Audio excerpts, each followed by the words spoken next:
Et donc, le sujet des dividendes pour entamer cette demi-heure de Smart Bourse à la mi-journée. Et on en parle avec Charles-Henri Herman qui est avec nous par téléphone, directeur du développement pour la France, notamment chez Janus Anderson. Bonjour et bienvenue Charles-Henri. Merci beaucoup d'être avec nous. Ça y est, on a la vue globale des dividendes mondiaux pour l'ensemble de l'année 2020. Quels sont les enseignements qu'il faut retirer? On parle évidemment d'une baisse des dividendes qui est légèrement supérieure à 12%, je crois, au niveau mondial, Charles-Henri, mais je le disais déjà en présentation, sans doute que ce chiffre reflète une réalité très différente entre pays, entre secteurs. Mais si on a la big picture avec vous pour commencer, Charles-Henri, quels sont les enseignements que vous retirez de cette année particulière sur le front du versement des dividendes? Oui, rebonjour Grégoire, merci de me recevoir. Donc effectivement, peut-être les principales informations à tenir, vous l'avez dit, le chiffre, c'est une baisse de 12% par rapport à 2019 des dividendes. Alors, souvenez-vous, lorsqu'on s'était vu le trimestre précédent, notre estimation la plus optimiste parlait plutôt de 17%. Donc effectivement, il y a eu une amélioration sur ce dernier trimestre, un petit peu inattendue. Malgré le contexte sanitaire, on a vu que 2 entreprises sur 3 dans le monde ont réussi à augmenter ou à maintenir leurs dividendes. C'est notamment le cas en Amérique du Nord, aux États-Unis, au Canada, mais c'est aussi le cas en Chine, à Hong Kong ou encore en Suisse. À ce titre, on peut noter que la Suisse constitue une exception en Europe. En effet, la moitié de la réduction des dividendes dans le monde en 2020 est imputable à l'Europe, alors que la Suisse, elle, est dans le positif.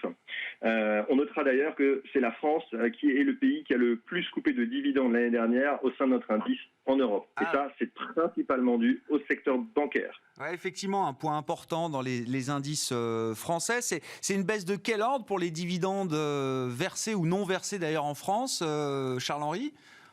Alors, en France, il y a à peu près 70% des entreprises qui n'ont pas versé ou qui ont diminué leurs dividendes. Donc, c'est un chiffre qui est effectivement très important.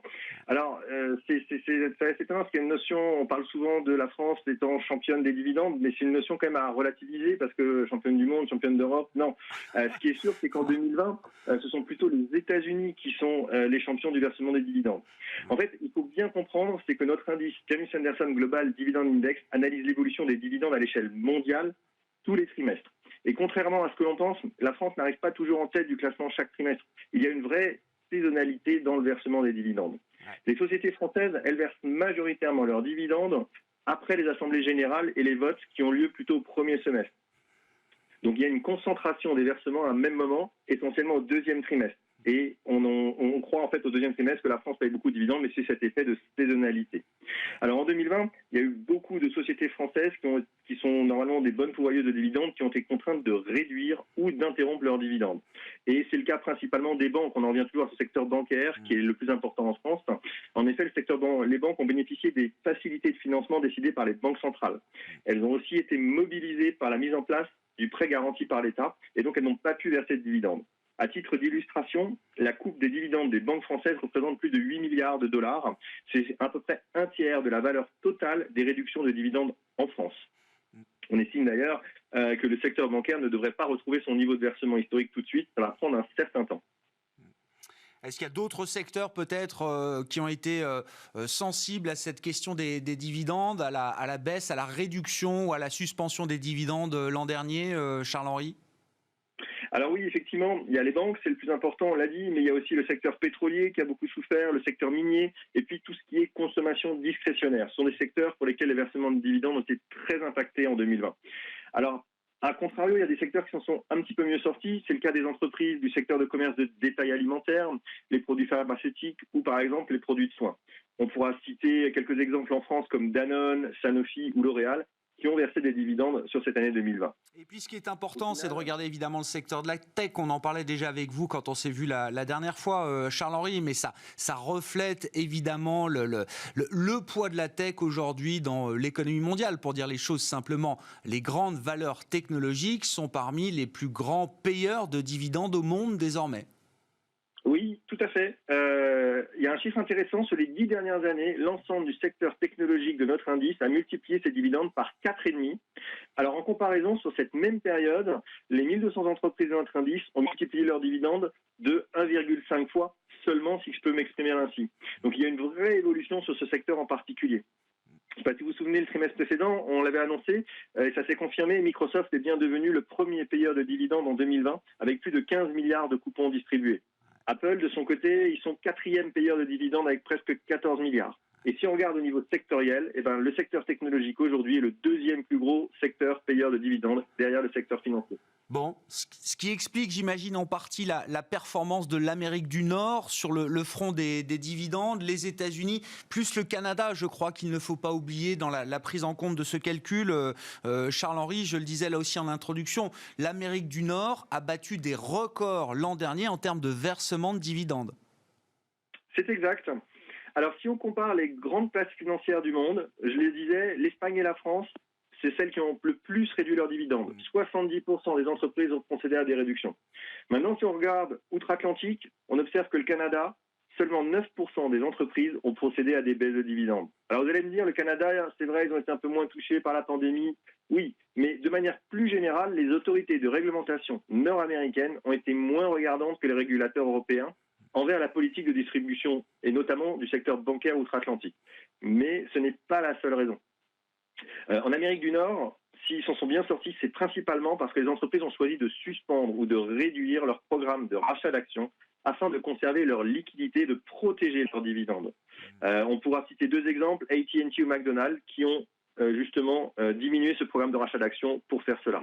Mais on parle beaucoup de l'Amérique du Nord, qui a bien résisté, c'est vrai, mais il n'y a pas que. En Asie, on pourra noter par exemple la Chine et Hong Kong. Ce sont des pays dont les entreprises ont réussi à maintenir ou à augmenter leurs dividendes en 2020. Aujourd'hui, ils se classent parmi les pays les plus pourvoyeurs de dividendes. Est-ce que ça va demeurer en 2021 ? C'est ce qui reste à savoir. Ben justement, c'est la question en termes de perspective. Quels sont les éléments d'analyse que vous pouvez nous apporter à ce stade, Charles-Henri ? Est-ce que vous avez une vision relativement claire de la trajectoire des dividendes, de reprise des dividendes pour cette année 2021 ? On parle des dividendes qui seront versés au titre de l'exercice 2020. Ou est-ce que c'est encore relativement incertain ? Alors, le mot incertain, vous l'avez bien choisi, effectivement, c'est très incertain, les perspectives.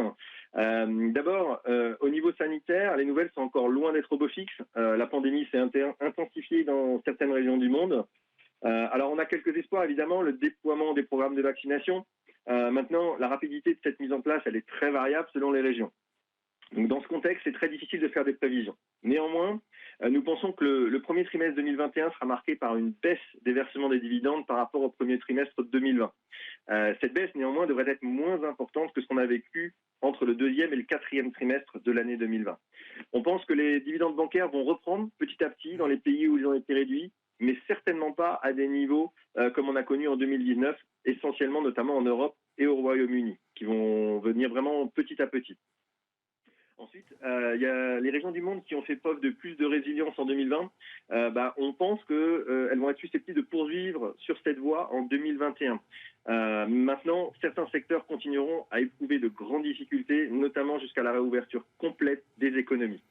Alors pour 2021, nous pensons que l'Asie-Pacifique, la Suisse, le Japon et évidemment les États-Unis devraient être les zones les plus résilientes. Enfin, peut-être pour terminer, je donnerai quelques chiffres de nos estimations en 2021. Dans notre scénario le plus favorable, on estime que les dividendes devraient croître d'environ 5%. Et dans notre scénario le plus défavorable, ils pourraient subir une baisse de 2% pour la globalité de l'année. Ce qui est intéressant, en conclusion, Charles-Henri, je trouve à chaque fois à travers cette étude des dividendes, quand on regarde les grandes masses telles que vous les présentez chez Janus Henderson, je trouve que c'est très cohérent avec la marche du monde économique d'une certaine manière, Charles-Henri. Oui, il y a un lien complet. On le voit au niveau boursier, on le voit au niveau des indices boursiers, on le voit au niveau des dividendes, on le voit aussi au niveau des politiques qui ont été mises en place. Il y a un lien, et puis encore une fois, notre étude, elle est là pour analyser a posteriori ce qui s'est passé sur ces versements de dividendes, qui sont un indicateur malgré tout important de la santé des entreprises et des zones géographiques. Donc effectivement, ce lien, on le voit très bien au niveau sectoriel, au niveau géographique et au niveau de montant. Tout ça est très cohérent. Merci beaucoup Charles-Henri. Charles-Henri Herman avec nous régulièrement donc pour nous présenter cette étude régulière menée sur les dividendes chez Janus Henderson, avec nous par téléphone, le directeur du développement pour la France entre autres de Janus Henderson.